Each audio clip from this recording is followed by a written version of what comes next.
Hey there everybody, welcome back. I'm the Gerbil. In today's video I want to talk about Home 1 versus the TIE Bomber, particularly because I've been playing a lot on my alt account, really enjoying it.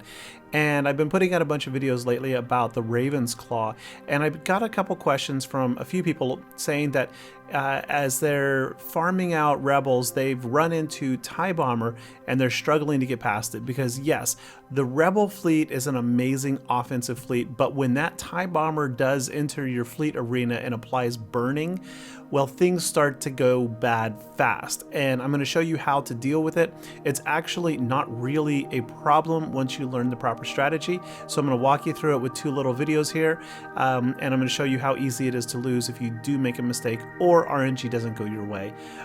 Overall though, it's not something I worry about in GAC on my alt. I don't shy away from it. I'll go right at it, and so okay, let's see how we do it. Here we go.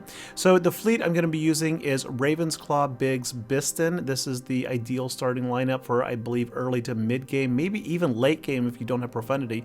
Honestly, I've changed my mind. I used to really say to start with the Falcon, but after extensive testing, no, I don't think so. So what you do is you open on the bomber with Bistan applying taunt. I always say taunt. Target lock. What that does is that's going to give the Raven's Claw foresight and plus 50 speed. So the Raven's Claw is going to be faster, and there's what you want to do, the AoE on the TIE Bomber. Why? Because it's going to strip off all the turn meter. So the TIE Bomber is not going to get a turn. Then when Home 1 takes its second turn, you want to call in Han's Millennium Falcon, and if all goes well, that right there happens. The TIE Bomber is poof, gone, out of the way. It is no longer a threat. Now you may be looking at this saying, yeah, but you still got to go through Hound's Tooth. Well, that ain't a problem either. Between the Raven's Claw and the Falcon, you're going to destroy Hound's Tooth really quickly. Why? Because the protection up will be dispelled from Raven's Claw and by Han's Millennium Falcon on basic, right? The Falcon will do it 100% of the time. The Claw will do it when it has foresight. So there you go. All right, let's just see that opening one more time, and then I'll go to the next video so you can see it in multiple iterations. Now, honestly, with this fleet, I never call a second reinforcement. This account is 2 million GP, 2.2 million GP, and I am at #1 in arena every single day. So here we go. Target lock. We got bonus turn meter there on Biggs, and we got the foresight on Raven's Claw. We're going to do the AoE, so we're going to triple tap, and then Claw did a double tap, so that's good. So we got 5 hits on the TIE Bomber.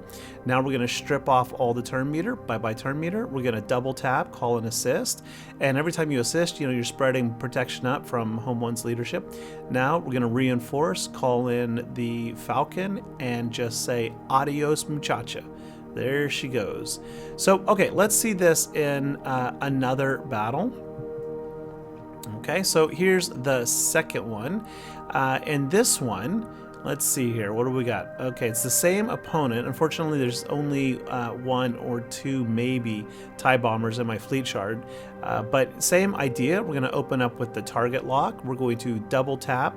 Biggs is going to call an assist. Raven's Claw had foresight, so it tapped twice.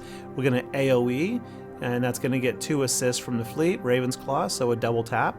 You actually want Bistan, though, to assist. He's going to hit a lot harder. And we're going to strip off that turn meter. Now, there is an RNG component there. It doesn't work 100% of the time, and my Kyle is R5. I only have 5 relic tunes in the account, and Kyle was my first, and that was because I wanted to go Star Killer initially. Also because, well, Mon Mothma and Adrad are both amazing early game teams, and they both lead directly into the Rebel fleet where you can dominate with this lineup. Against Malevolence, Negotiator, Chimera, Tarkin, doesn't really matter. You can handle it pretty easily. Yep, so we saw that exact same opening move, and you can see all the assists we're throwing out there between the Raven's Claw and the Falcon and the Home 1, and how quickly Hound's Tooth just disintegrates. All right, now here we go. Let's see what happens when RNG does not go your way, or when you make a tactical error like I'm going to demonstrate here. So instead of doing the AoE to remove turn meter, For some reason, maybe I wasn't paying attention, I basicked, and that enabled the TIE Bomber to take a turn. You can come back from it, but it's really, really hard. So here we go. We did not take away turn meter because we did not use the AoE. TIE Bomber is going to get a turn. We're trying to take it down nonetheless. We're triple tapping there with the AoE. Because of all the foresight, Executrix failed to hit us, thus no ability block, but because of the burn, we are no longer going to attack out of turn, which means we're not going to gain bonus turn meter, and you cannot cleanse it. So instead of calling in Hound's Millennium Falcon, because what it does is it's going to make everybody assist, and it's not going to because of burning, we're going to call in the Hound's Tooth in the hope of surviving long enough to get to the second reinforcement so that we can try to kill the tanks. Unfortunately, my Hound's Tooth is still pathetically weak. I think if I had a higher gear level Bosk and 7-star Tooth, then this might be able to recover. Unfortunately, no. Hound's Tooth bit the dust rather quickly, and by the time that burning wore off, we did not survive to get to a second reinforcement. So when you do error, or you fail to land the RNG turn meter removal, this can totally happen and go south. But in general, it's been my experience, I would say maybe 4 out of 5 times, the Raven's Claw does strip away that turn meter, and then it's not a problem. So that does leave about a 20% error, opportunity there for things to go south. But I don't think that that's really a big problem. See, there's an interesting flaw in the design of crewless ships, which is one reason we're not getting more of them, at least not in a while. I can't think of when the last crewless ship was, but as pilots gain more relic levels, the ships get stronger, more offense, more health and protection, more speed, etc., etc. And crewless ships don't get that. So what we're looking at here is a 7-star TIE Bomber that is maxed out in all regards. Until Capital Games changes the mechanics of crewless ships and provides an avenue for upgrades, they are an end of line. They have reached their max abilities. Whereas my Kyle, yeah, he's Relic 5, but it's also only a 6-star Raven's Claw. So I can add another star to it, which will be more potency, and I could theoretically raise Kyle another 4 relic levels. Not going to, but could. And in that situation, then yeah, we're gonna land that turn meter removal a lot more.